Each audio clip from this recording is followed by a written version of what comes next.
Hello students, welcome again to the new topic of managerial authority. This is the video of managerial authority of the company part 13. Let's start.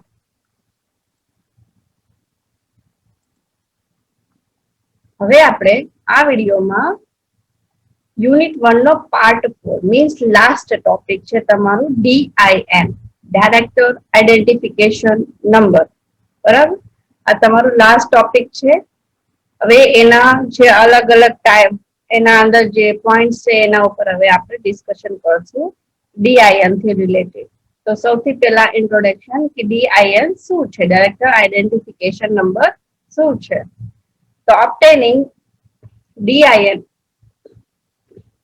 director identification number is a part of company formation તમારે DIN number લેવાનું હોય ઓબ્ટેન્ડ કરવાનું હોય તો એ એક company formation તમારે કઈ company બનાવવાની હોય તો એનો એક પાર્ટ છે DIN is basic requirement in company incorporation state જ્યારે તમે તમારી કંપનીને ઇન્કોર્પોરેટ કરતા હોય કે રજીસ્ટર કરાવવાના હોય તો તમારી પાસે DIN નંબર હોવું જોઈએ in fact company formation process start with obtaining DIN for the directors.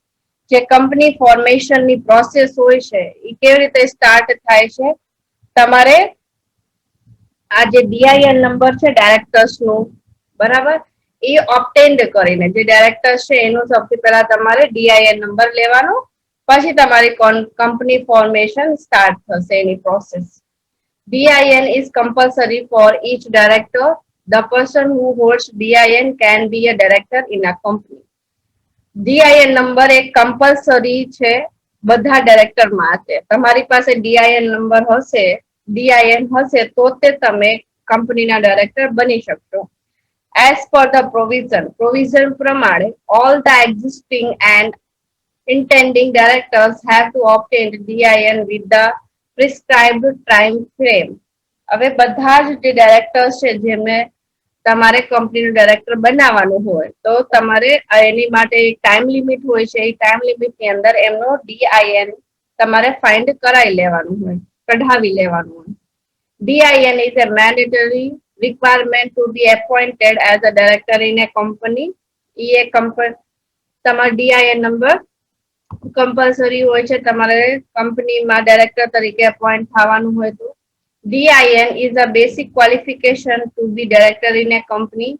DIN director identification number એક basic qualification છે કે તમારે કંપનીમાં ડાયરેક્ટર બનવું હોય એની માટે A person can be appointed as a director in the company only if he has been allotted a director identification number DIN section 152(4) તો એક પર્સન જે છે એને તમે કંપનીમાં ડાયરેક્ટર તરીકે તો તે એપોઇન્ટ કરી શકો જ્યારે એને એક DIN એલોટ કરેલું હોય A person proposed to be a director in general meeting has to furnish DIN and a declaration that he is not disqualified to become a director under the Act section 152(4) તો એક person general meeting જે હોય છે તો એમાં એ પોતાને કે મારે ડાયરેક્ટર બનવું છે એ કહી શકે છે જ્યારે એની પાસે ડાયરેક્ટર આઈડેન્ટિફિકેશન નંબર હોય છે અને એ ડિક્લેર કરી શકે છે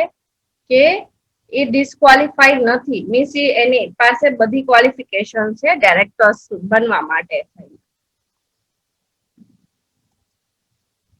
મીનિંગ હવે DIN no meaning શું છે Director Identification Number means an identification number allotted by the central government to any individual intending to be appointed as director or to any existing director of a company for the purpose of his identification as a director of the company.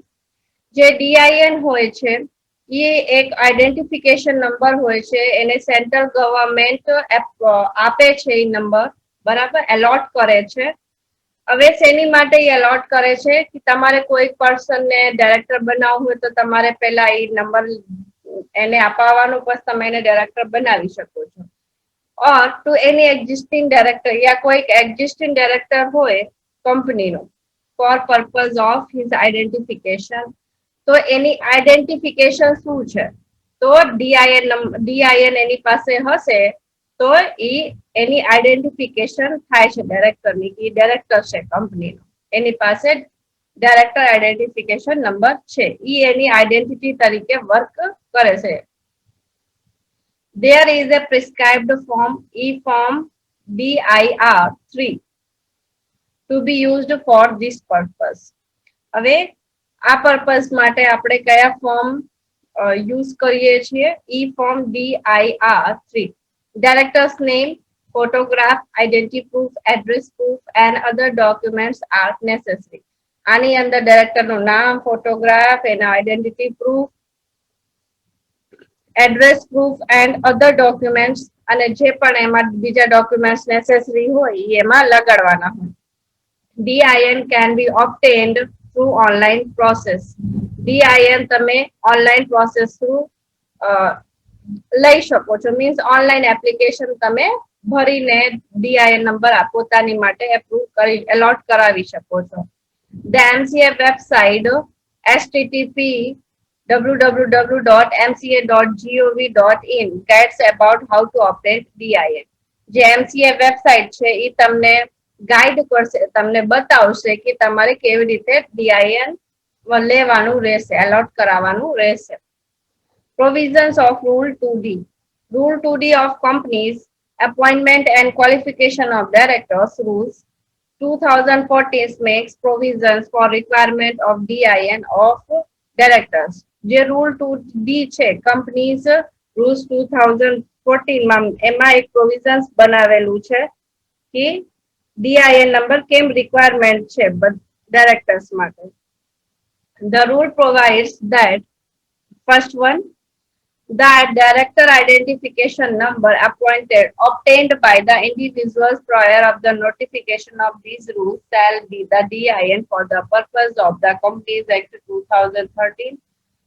Means આ તમારે DIN જે છે એ તમારે ઓબ્ટેન્ડ કરવાનું જ રહેશે, allot કરાવવાનું જ રહેશે.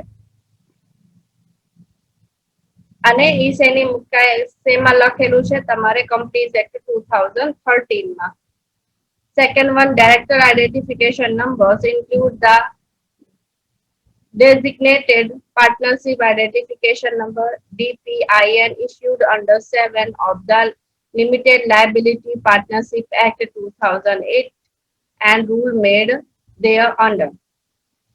અને DIN નંબર એમાં શું ઇન્ક્લુડ હોય છે કે DPIN પણ એની અંદર ઇન્ક્લુડ હોય છે, અને એ શેમાં ઇશ્યુડ ક્યાંથી ઇશ્યુ કરવામાં આવે છે? સેક્શન 7 થી ઇશ્યુ કરવા આવે છે, અને ઈ સેમ પ્રોવિઝન્સ માં લખેલું છે. લિમિટેડ લાયબિલિટી પાર્ટનરશિપ એક્ટ, અને આ લિમિટેડ લાયબિલિટી પાર્ટનરશિપ એક્ટ 2008 ના સેક્શન 7 માં લખેલું છે પ્રોવિઝન્સ માં કે તમારે DPIN નંબર તેની માટે એની જરૂર છે.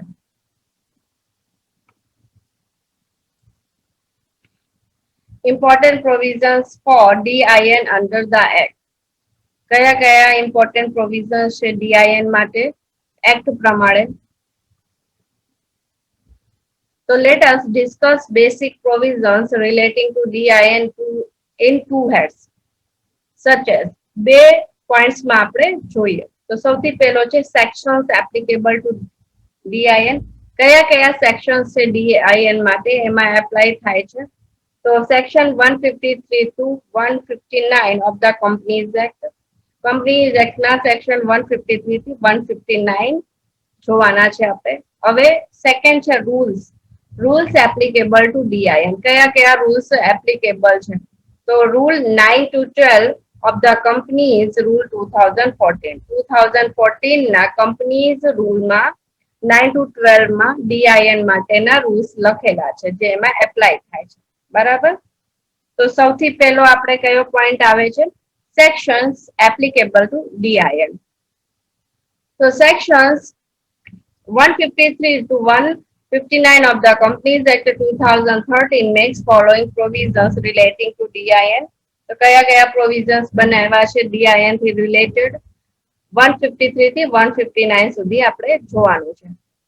તો first one is applications for allotment of the director identification number એ તમારે આપેલું છે સેક્શન 153 માં. So every individual intending to be appointed as a director of a company shall make an application for allotment of director identification to the central government in such form and manner and along with such fees as may be prescribed. હવે જે પણ person છે જેને તમે director તરીકે appoint કરવા માંગો છો યા તમે એપોઇન્ટ કરી લીધું છે તો એને એક એપ્લિકેશન ભરવાની હોય છે ડીઆઈએન માટે central ગવર્મેન્ટને.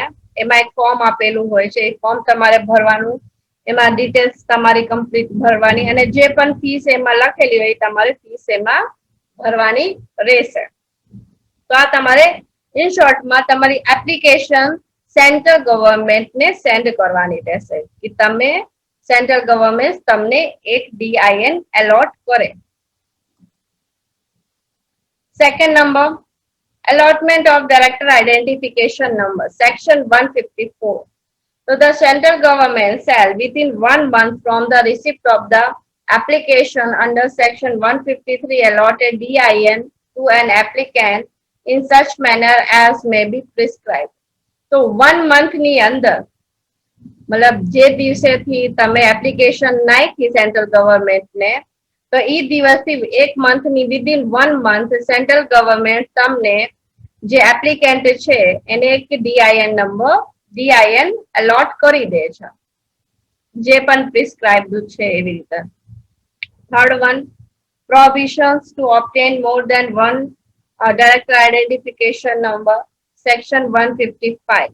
So no individual who are already have been allotted a DIN under section 154 shall apply for obtained or process another identification number. તો આમાં કેવા માંગે છે કે તમને એક જ ડીઆઈએન નંબર ડીઆઈએન મળશે, ડાયરેક્ટર આઈડેન્ટિફિકેશન નંબર મળશે. તમને એક વખત ડાયરેક્ટર આઈડેન્ટિફિકેશન નંબર મળી ગયું છે તો તમે બીજી વખત એની માટે એપ્લાય ન કરી શકો. 4.1 Directors to intimate director identification number, section 156. Every existing director shall within 1 month of the receipt of the director identification number from the central government intimate his director identification number to the company or all companies wherein he as a director. જે પણ director exist કરે છે within 1 month, 1 મંથની અંદર of the receipt જે એને receipt application નાખી છે તો એને ડીઆઈએન મળી જાય છે સેન્ટ્રલ ગવર્મેન્ટ થી. intimate his director identification number to the company or all companies where is. હવે આ જે નંબર એને મળી ગયું છે અને એ કંપનીમાં વર્ક કરી શકે છે એ પોસ્ટ ઉપર.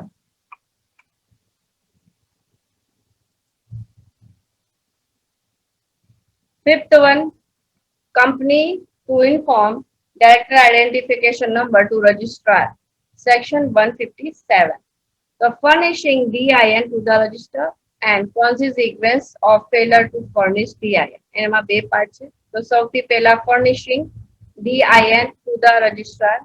Every company shall within 15 days of the receipt of intimation under section 156 furnish the DIN of all its director to the registrar or any other officer or authority as may be specified by the central government with such fees as may be prescribed or with such additional fees as may be prescribed within the time specified under section 403 and every such intimation shall be furnished in such form and manners as may be prescribed, section 157 ના 1 part.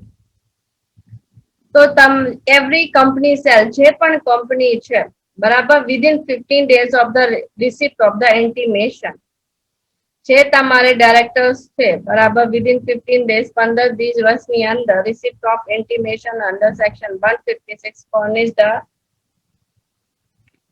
તો તમારે શું કરવાનું રહેશે, જે તમારે director નું DIN number છે એ તમારે રજિસ્ટ્રાર ઓફિસમાં જઈને એ લખાવવાનું રહેશે 15 દિવસની અંદર. જે પણ એની ફીસ હોય, જે પણ એના એડિશનલ ફીસ હોય, બધું તમારે કમ્પ્લીટ કરાવી દેવાનું રહેશે. જ્યારે એને ડીઆઈએન નંબર મળી જાય, જે ડાયરેક્ટર છે એને રજિસ્ટ્રાર ઓફિસમાં જઈને તમારે 15 દિવસની અંદર એ લખાઈ દેવાનું રહેશે. Consequence of failure to furnish DIN. If a company fails to furnish DIN under subsection 1, હવે એ આ કમ્પ્લીટ કરાવવામાં એને બાકી રહી ગયું, નો થયું, એનો ડીઆઈએન નંબર રજિસ્ટર ઓફિસમાં એને રજિસ્ટર ન કરાયું, તો શું કરવાનું?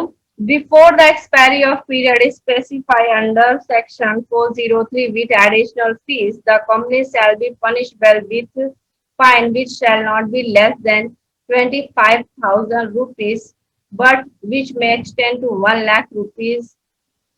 તો તમારે જે પણ સેક્શન 403 માં જે તમને આપેલું છે કે આ પીરિયડ ની અંદર બરાબર એક્સપાયરી થાય, એ પીરિયડ ની અંદર તમારે ફરીથી રજિસ્ટ્રાર ઓફિસમાં જઈને જે પણ એની એડિશનલ ફીસ હોય એ તમારે ભરીને એને રજિસ્ટર કરાવી દેવાનું.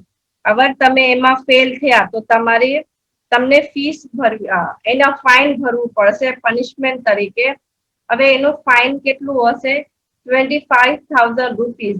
25,000 rupees મિનિમમ હોય છે, which may extend to 1 lakh rupees.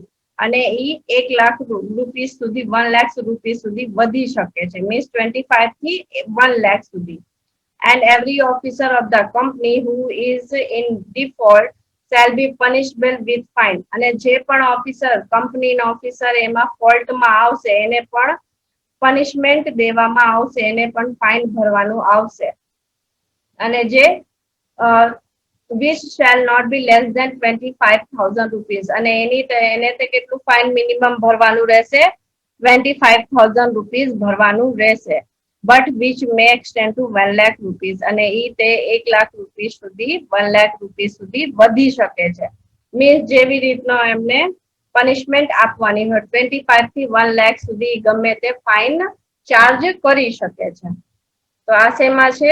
Section 157 ના પાર્ટ 2 માં લખેલું છે.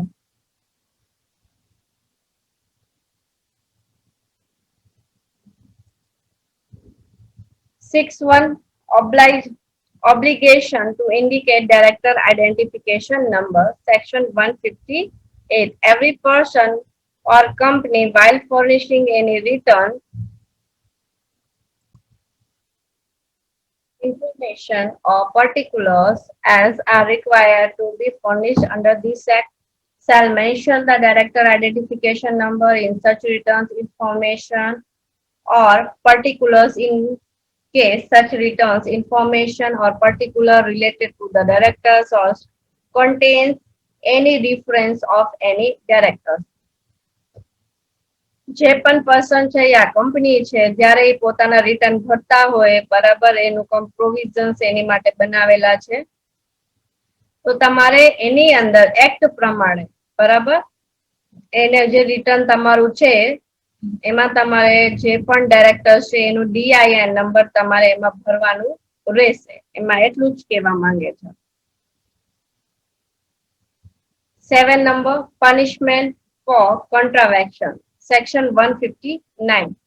If any individuals or director of company contravenes any of the provisions of section 152, section 155, section 156, such individuals or directors of the company shall be punishable with imprisonment for a term which may extend to 6 months with fine which may extend to 50,000 rupees, and where the contravention is a continued one, with a further fine which may extend to 500 rupees for every day after the first during which contravention continues.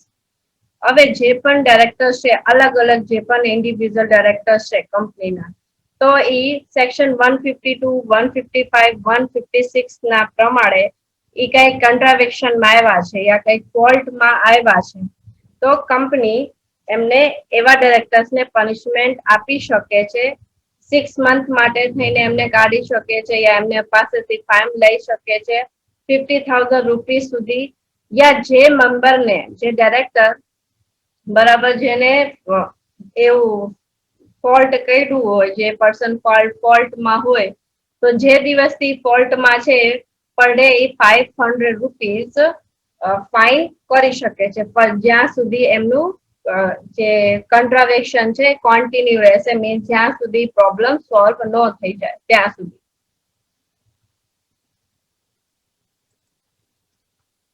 હવે point 2, rules applicable to DIN. અત્યાર સુધી આપણે શેની માટે હતા? Sections applicable to DIN. DIN ને કયા કયા સેક્શન્સ એપ્લાય થાય છે. હવે ડીઆઈએન ને કયા કયા રૂલ્સ એપ્લાય થાય છે, હવે એ ટોપિક ઉપર ડિસ્કશન કરશું. તો rule 9, 10, 11, 12 of the company's appointment and qualifications of directors rules 2014 given in chapter 11 specify norms and procedures relating to DIN. તો જે રૂલ્સ તમારે કંપનીઝ રૂલ્સ 2014 ના ચેપ્ટર 11 માં રૂલ 9, 10, 11 and 12 એમાં ડીઆઈએન થી રિલેટેડ એના એપોઇન્ટમેન્ટ, ક્વોલિફિકેશન્સ ઓફ ડાયરેક્ટર, પછી DIN થી રિલેટેડ એના નોર્મ્સ એન્ડ પ્રોસીજર આપેલું છે. બરાબર, તો હવે આપણે અલગ અલગ rule 9, rule 10, rule 11 and rule 12 ચારે ચાર ના પોઈન્ટ્સ આપણે અલગ અલગ પોઈન્ટ્સમાં જોશું કે એની અંદર શું આવે છે, કયા કયા પોઈન્ટ આપેલા છે. તો સૌથી પહેલો શું આવશે? Rule 9, the application for allotment to DIN. Rule 9 ની અંદર શું આવે છે કે તમે ડીઆઈએન નું એપ્લિકેશન, તમારા ડીઆઈએન નંબર પોતાનું એલોટ કરાવવાનું હોય તો એની માટેની એપ્લિકેશન સૌથી પહેલા ભરવાની. તો rule 9 makes following provisions to apply for DIN. તમારા અલગ અલગ એમાં પ્રોવિઝન્સ છે, ટોટલ તમારે 3 પ્રોવિઝન્સ આપેલા છે. બરાબર, so first provision is every individual who is to be appointed as a director of a company shall make an application electronically inform DIR3 the center to the central government for the allotment of a director identification number along with such fees as provided in the company's rules 2014. તો જે અલગ અલગ જેટલા કંપનીમાં directors appoint થયા છે બધાને electronically form કયો ભરવાનું રહેશે? DIR3 ફોર્મ ભરવાનું રહેશે. કોને ભરવાનું રહેશે? Central ગવર્મેન્ટને.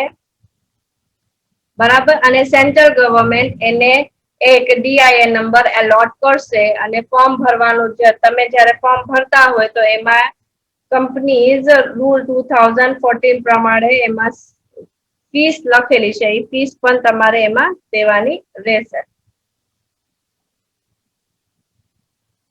Point number 2, the central government shall provide an electronic system to facilitate submission of application for the allotment of DIN to the portal on the website of the Ministry of Corporation Affairs. જે central government છે એને electronic system આપેલી છે કે તમે DIN number ના allotment માટે જે એપ્લિકેશન છે એ તમે વેબસાઇટ થ્રુ એમસીએ ના સાઇટમાં જઈને તમે એ એપ્લિકેશન સબમિટ કરી શકો છો. Third point, procedure for application includes. હવે કઈ કઈ પ્રોસીજર આવશે એપ્લિકેશન માટે થઈને? તો એમાં બે પાર્ટ છે. The applicant shall download form DIR3 from the portal.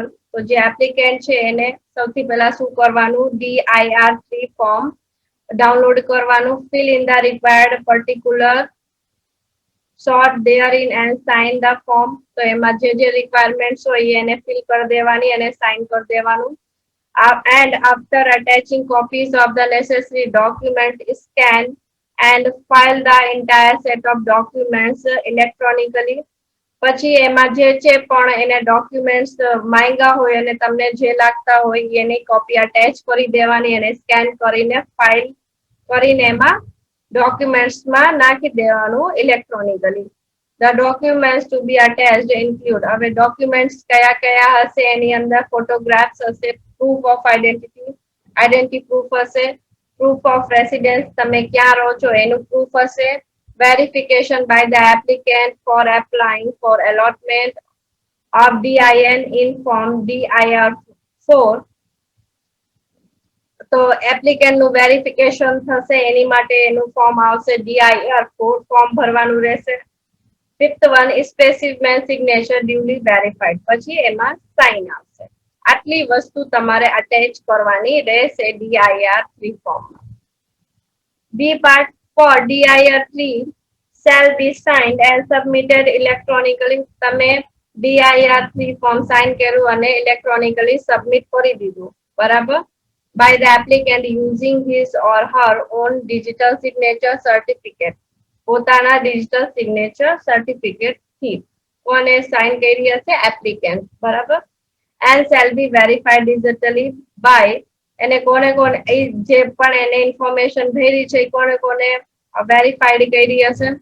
તો એ chartered accountant in practice or a company secretary in practice or a cost accountant in practice. તો યા તો ચાર્ટર્ડ એકાઉન્ટન્ટ, યા કંપનીનો સેક્રેટરી, યા કોસ્ટ એકાઉન્ટન્ટ, બરાબર. તો આમાંથી ગમે એને વેરીફાઈ કરી શકે છે. Second one, A company secretary in full time employment of the company.